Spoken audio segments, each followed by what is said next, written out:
नमस्कार। आज के इस कार्यक्रम में आप सबका स्वागत है। दर्शकों, 22 जनवरी 2024 राम मंदिर का उद्घाटन अयोध्या में होने जा रहा है।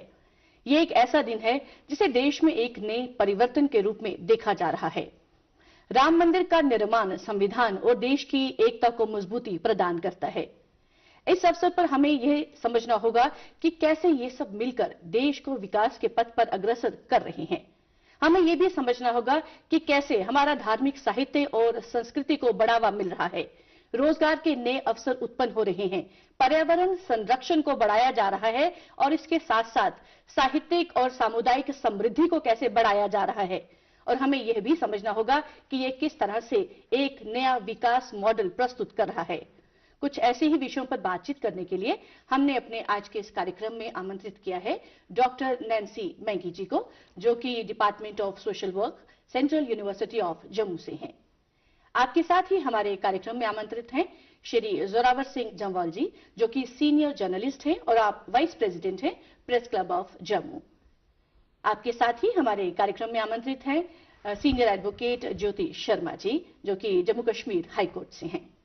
सबसे पहले तो आप सबका हमारे इस कार्यक्रम में स्वागत है। और जिस तरह से कि हम सब जानते हैं कि इस समय पूरे देश में एक पर्व का माहौल जो है वो बना हुआ है, क्योंकि 22 जनवरी का दिन जो है नजदीक आने वाला है। तो नैन्सी मैम, शुरुआत में तो आपसे ये जानना चाहूंगी कि जब हम सामाजिक समानता की बात करते हैं, हम कहते हैं कि ये राम मंदिर का निर्माण जो है ये सामाजिक समानता को ध्यान में रखकर जो है वो किया गया। तो क्या आप समझते हैं कि ये सामाजिक समानता जो है उसको दृष्टिगोचर किया गया? जी अलका जी, मैं आपकी बात से पूरी तरह सहमत हूं कि ये जो अयोध्या मंदिर का निर्माण हो रहा है, या कहेंगे पुनर्निर्माण जो हो रहा है, इसमें समाज के हर वर्ग को और देश के हर हिस्से के लोगों को सम्मिलित होने का मौका मिला है। जैसे आप जानते हैं, राम मंदिर के निर्माण में जो मिट्टी गई, पवित्र मिट्टी गई, वो देश के हर एक कोने से गई। जो पवित्र नदियों का जल गया, जो जितने भी कण गए, वो सारे गांव से, वीरों की धरती से, सब जगह से जाके ये मिट्टी गई और वहां पे निर्माण में इसका उपयोग किया गया।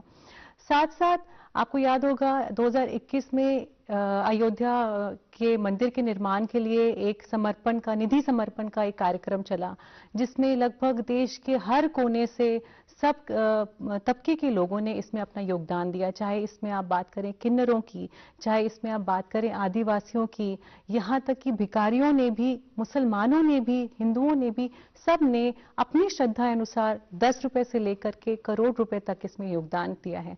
तो ये सिर्फ मंदिर एक किसी जाति वर्ग का नहीं है, ये पूरे भारतवासियों का, हर हिंदुस्तानी का मंदिर है, क्योंकि उसने किसी न किसी तरह से इसमें अपना योगदान दिया है। ये एक भारत की जो परंपरा है उसका एक ये शिलान्यास होने जा रहा है। इसके लिए हम सब बहुत दिल से आभारी हैं हमारे प्रधानमंत्री जी के, और आशा करते हैं कि जो सदियों से जिस आस्था में हम विश्वास रखते हैं, वो अब उस आस्था को एक प्रारूप मिलेगा। हम सब उसके लिए बहुत प्रसन्न हैं। जोरावर सिंह जी, जिस तरह से कि अभी नैन्सी मैम ने बात की है, इन्होंने कहा कि सामाजिक समानता जो है उसको ध्यान में रखा गया है और हर वर्ग के व्यक्ति ने इसमें जो है भाग लिया है। तो मैं आपसे जानना चाहूंगी कि जहां तक हम आर्थिक विकास की बात करते हैं, तो राम मंदिर निर्माण जो है ये किस तरह से आर्थिक विकास के सुअवसर जो है सबको प्रदान कर रहा है। खासतौर से अगर हम रोजगार संबंधी बातचीत करें तो ये किस तरह के आर्थिक प्रयास किए जा रहे हैं या आर्थिक जो है विकास वो हो पा रहा है? देखिए अलका जी, सबसे पहले तो मैं ये कहूँगा कि 22 जनवरी 2024 जो है, मैं समझता हूँ कि हर भारतीय के लिए एक गौरव की बात है, जहाँ पे राम मंदिर का अभिषेक हमारे आदरणीय प्रधानमंत्री नरेंद्र भाई मोदी जी के द्वारा किया जा रहा है। साधु संत समाज, बड़े बड़े महामंडलेश्वर वहाँ पर हिस्सा लेंगे। ये हम सब के लिए एक गौरव का समय होगा आने वाले दिनों में, और इतिहास के पन्नों में मैं समझता हूँ कि एक सुनहरी अक्षरों से लिखा गया वो दिन होगा।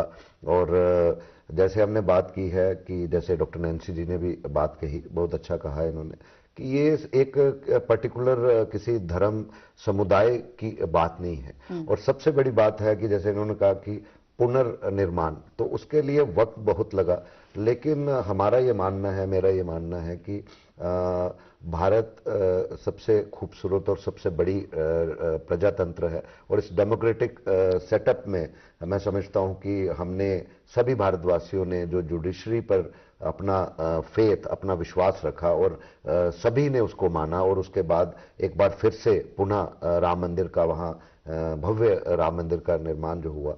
और मैं ये समझता हूँ ये आस्था, विश्वास और विकास, ये तीनों की एक कड़ी है जो भारत को एक नए आयाम पर पहुंचाएगी। और ना सिर्फ भारतवासी बल्कि पूरा विश्व जो है, मुझे लगता है कि जब इसका 22 जनवरी के बाद लोकार्पण होगा, जब ना सिर्फ भारतवासी बल्कि विश्व भर से जो हमारे पर्यटक होंगे जब आएंगे, जैसे हमारे जम्मू कश्मीर में, जम्मू में, कश्मीर में माँ वैष्णो देवी के दरबार में, या हमारे बाबा अमरनाथ बर्फानी के दरबार में पूरे देश से लोग या अंग्रेज भी आते हैं, उसी तरह अयोध्या मुझे लगता है कि आने वाले वक्त में एक बहुत बड़ा प्रतिबिंब होगा आस्था, विश्वास और विकास का। अब जैसे आपने आर्थिक इसको इकोनॉमी कैसे बूस्ट होगी उस पर अगर हम बात करें, तो ऑब्वियसली जब आपका देश भर से जो लोग हैं, यात्रु हैं, बाहर से जो लोग आएंगे, तो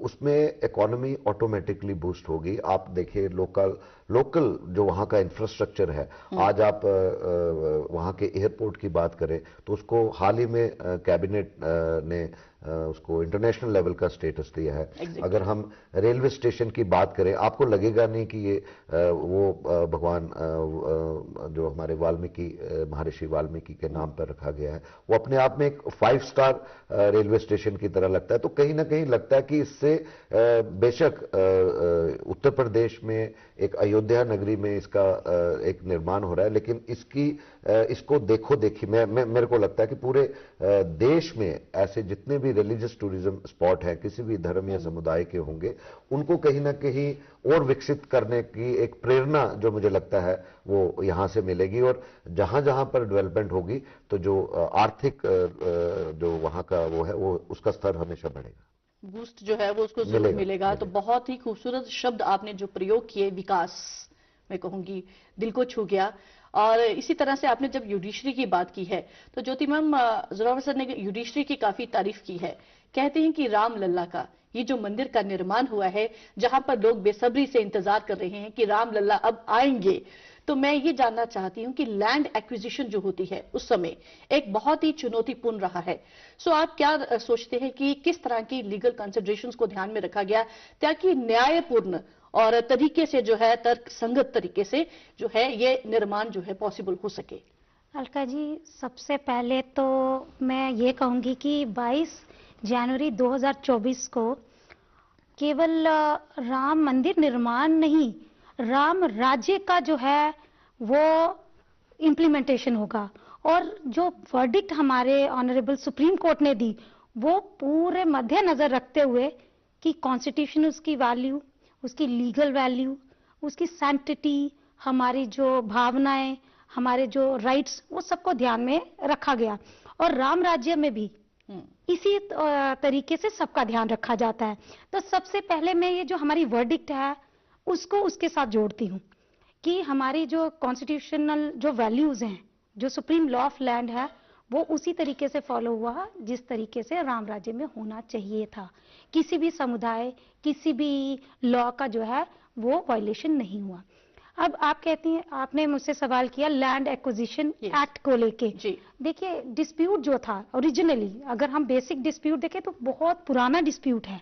ये डिस्प्यूट लैंड डिस्प्यूट था, सिविल जो दावा हम कहते हैं, दीवानी कहा जाता है सिविल में। तो असल में जो अयोध्या लैंड डिस्प्यूट है वो दीवानी, बहुत सदियों से दीवानी बनता चला आया, जिसका पूर्ण विराम जो है सुप्रीम कोर्ट ने 2019 में लगाया। इसमें लैंड एक्विजिशन एक्ट 1894 का जो था वो पूर्ण रूप से नहीं था, इसीलिए जो 1993 में अयोध्या एक्विजिशन एक्ट जो था वो एग्जिस्टेंस में आया और बाद में उसको चैलेंज भी किया गया और हमारे इसमें वैलिडिटी उसकी बाद में प्रूव भी हुई कि इट इज क्वाइट वैलिड। इसमें 68 एकड़ जो जमीन थी, जो राम मंदिर के आउटर एरिया, इनर एरिया और उसके आगे पीछे का जो एरिया था, बिकॉज एग्जैक्टली जितनी लड़ाई हमारी थी जो लैंड डिस्प्यूट था वो 68 एकड़ का नहीं था, लेकिन 68 एकड़ जो थी वो एक्वायर की गई by the centre government, which was later on challenged by way of the writ petition कि इसकी कॉन्स्टिट्यूशनल वैल्यू नहीं है, और उसकी कॉन्स्टिट्यूशनल जो वैलिडिटी थी वो बाद में अपहेल की गई कि वो क्वाइट वैलिड है। अब उस टाइम पे जो चुनौतियां थी, क्योंकि कहीं ना कहीं आज हम बात करते हैं ये सिविल दावा है, ये हमारा जो है ये रिट पिटीशन में आया, ये अपील में आया, या ये PIL में आया, लेकिन बहुत सारे लोग जब ये शुरू हुआ इसको कम्युनल बेसिस पे देखा करते थे। और ये बहुत खुशी की बात है, चलो सदियों बाद ही सही, लेकिन इसको हमने एक प्रेम भावना से एक देखा। तो लैंड एक्विजिशन जो है वो बहुत एक चैलेंजेबल था, उसने अगर हम बात करेंगे तो बहुत लंबा हो जाएगा, लेकिन ये चैलेंज जो है ये बहुत सुलझे हुए तरीके से, किसी की भावना, बिल्कुल किसी के सेंटिमेंट्स को या किसी भी लॉ को कोई किसी तरीके का इंफ्रिंजमेंट नहीं हुआ है। बिल्कुल आपने सही कहा कि किसी भी तरह की भावनाओं को ठेस जो है वो नहीं पहुंचाएगी। डॉक्टर नैंसी, आपसे जानना चाहेंगे कि असामाजिक असमानता जो होती है वो भी हमें जो है अपने ध्यान में रखनी पड़ती है, और अगर हम खासतौर से मार्जिनाइज जो हमारी कम्युनिटीज हैं उनकी बात करें तो आपको क्या लगता है कि असामाजिक असमानता जो है उसको दृष्टिगोचर किया गया राम मंदिर के निर्माण में? और जिस तरह से अभी ज्योति मैम ने भी बात की है, उन्होंने कम्युनिटीज की बात की है, तो ये जो हम कहेंगे सामुदायिक सौहार्द बना रहे, इसको किस तरह से दिमाग में रखा गया और कैसे आगे भी भावी रूप में भी इसको रखा जाएगा? अयोध्या में राम मंदिर के निर्माण में किसी भी तरह का जो हम जिस चीजों को देखते हैं सामाजिक तौर पर लोगों में जो भेदभाव होता है, उस चीज के बारे में कोई बात बिल्कुल सामने नहीं आई। जैसे आपने देखा, जानते भी हैं कि मैं सेंट्रल यूनिवर्सिटी जम्मू से वहां उसको रिप्रेजेंट कर रही हूँ, तो हमारे विश्वविद्यालय में भी बहुत सारे हमने ऐसे कार्यक्रम करे जिसमें हमने हर तबके के, मतलब हर छात्र को उसमें शामिल किया। हमारे छात्र खुद गए गांव-गांव मिट्टी को एकत्रित करने के लिए। उसके बाद जो निमंत्रण दिए गए हैं, आप लोग आजकल तो सोशल मीडिया का जमाना है, हम जिन को भी जा रहा है वो सब उस सब सोशल मीडिया पे डालते हैं कि हमें निमंत्रण आया है अयोध्या का जो 22 जनवरी को पूजा होनी है, उसमें हम कैसे ऑनलाइन में या टीवी के माध्यम से उसमें जुड़े हम। तो ये हर एक तबके को इसमें बुलाया गया है। आप देखिए कितने सारे वॉलंटियर्स जा के घर जा के इसका निमंत्रण दे रहे हैं, न्योता दे रहे हैं, दलितों की बस्ती में जा रहे हैं। आपको शायद पता होगा कि जम्मू की भी जो वाल्मीकि कॉलोनी है वहां से भी आमंत्रित किए गए हैं। ये जो जब 22 तारीख को जो शिलान्यास होना है उसमें कोई जो 8000 लोग आमंत्रित किए गए हैं, इसमें हर वर्ग के लोगों को आमंत्रित किया गया है। जम्मू से भी वाल्मीकि कॉलोनी के लोगों को आमंत्रित किया गया है। जो जिस मिट्टी की हम बात करें वो मिट्टी भी हर समुदाय को रिप्रेजेंट करती है। हरमिंदर साहब से ली गई है, वाल्मीकि जी के आश्रम से ली गई है,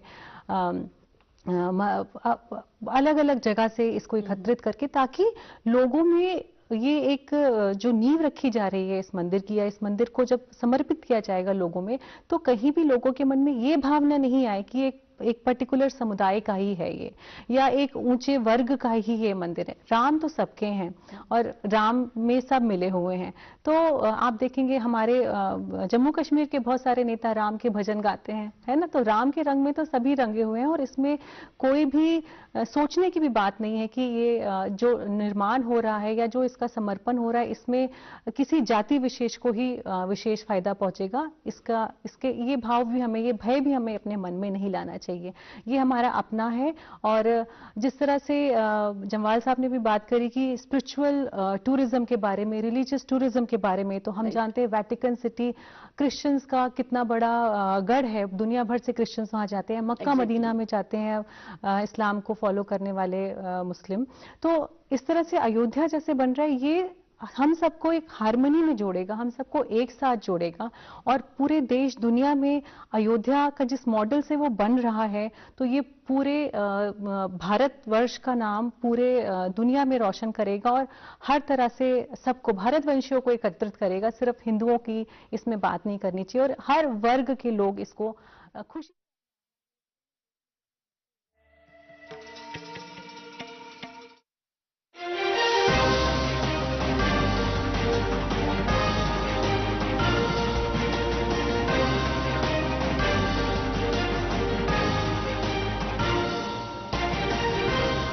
सरकार हासिल करी लैग आतंकवाद मुक्त जम्मू कश्मीर का लक्ष्य आख्या गृहमंत्री अमित शाह ने।